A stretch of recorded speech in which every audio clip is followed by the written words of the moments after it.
ஆவின் கனியோ என்ன பண்ணுது?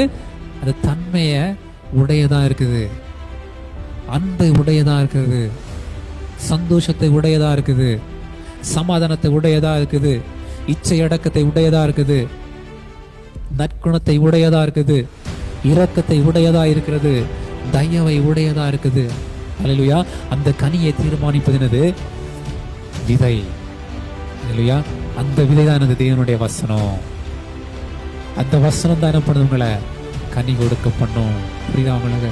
நான் சந்தோஷமா இல்லையே, துன்பம் வந்த உடனே நான் சந்தோஷத்தை இழந்து போகிறேனே, உபத்திரம் வந்த உடனே என்னுடைய சமாதானத்தை இழந்து போகிறேனே, கவலைகள் வந்த உடனே என்னுடைய சந்தோஷம் என்னை விட்டு அகன்று போய் விடுகிறது. அல்லேலூயா. என்ன காரணம்? விதை இல்லை.